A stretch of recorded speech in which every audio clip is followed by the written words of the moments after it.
Notícias direto do hospício.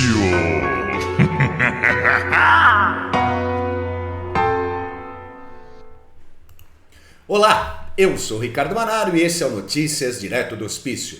Hoje, dia 19 de janeiro de 2026. Sejam todos bem-vindos. Como sempre, peço a vocês para que curtam, comentem e compartilhem esse vídeo nos seus grupos de WhatsApp, linhas de transmissão no WhatsApp, para os seus amigos, para os seus inimigos, para os seus familiares e principalmente peço que inscrevam-se no canal, pois a minha pretensão é até dia 28 de fevereiro, quando nós teremos a nossa primeira live, termos 3.000 inscritos. Dá uma força aí para o Manarim. Muito bem, pessoal, hoje eu vou dar sequência a um trabalho que a gente iniciou na sexta-feira passada, no chamado Histórias do Hospício, Na sexta, no sábado e no domingo, nós tivemos vídeos relativos ao Irã, desde a ocupação da região até agora os acontecimentos de janeiro de 2026. E hoje a gente começa a falar sobre a Groenlândia, Muito se tem falado a respeito da Groenlândia, é o tema, do mundo das relações internacionais nesses últimos dias. Claro que tem um monte de coisa, o Irã não para, A gente morre de tudo, menos de tédio. Agora, por que a gente considera tão importante a região da Groenlândia? Por que ela está sendo alvo de cobiça dos Estados Unidos, e não só dos Estados Unidos, como da China, da Rússia? Qual é a importância? Então vamos lá, começando pela história ali da região.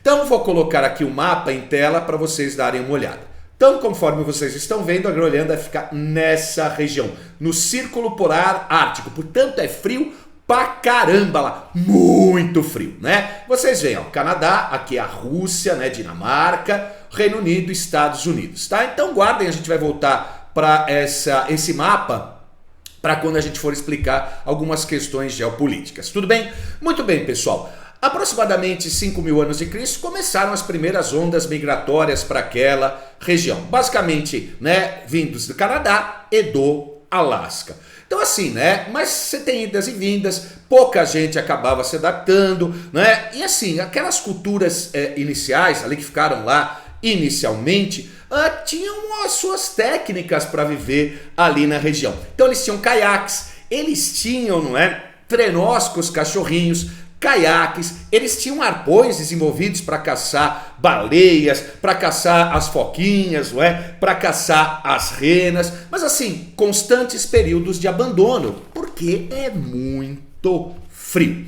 Apenas finalzinho do século X da era cristã, no ano de 982, um viking chamado Erik o Vermelho começou a explorar a ilha. E ele ficou 3 anos explorando a ilha e a batizou de Groenlândia, que significa Terra Verde. Terra Verde. 80% coberto de calota polar, terra branca, mas talvez ele tivesse o intuito de atrair pessoas para lá. Tanto que, em 986, o Erik o Vermelho retorna ali com colonos islandeses e noruegueses, estabelecem colônias no sul e no oeste.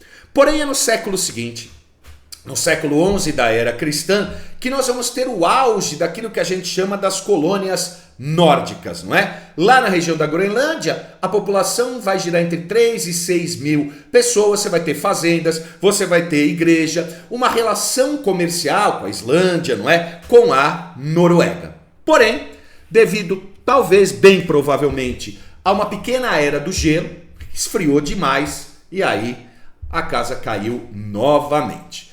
Nós só vamos voltar a ter registros históricos significativos naquela região no século XVIII, portanto, mais próximo da gente.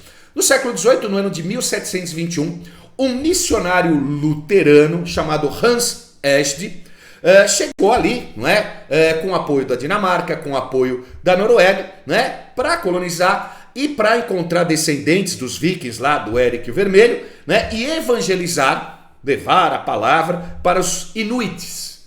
Os inuites é a população nativa, A gente somos inuites. Piadinha boa essa. Mas enfim, os inuites, da Groenlândia lá. Tudo bem? Bom, pessoal, em 1776, podemos dizer que a Dinamarca torna a Groenlândia uma de suas colônias. Por quê? Ela estabelece o comércio, não é? O monopólio, perdão, do comércio ali na região. Em 1776, Estados Unidos ficam independentes e eles, não é? A Dinamarca estabelece o monopólio comercial. Aí chegamos ao século passado, ao século XX. Né?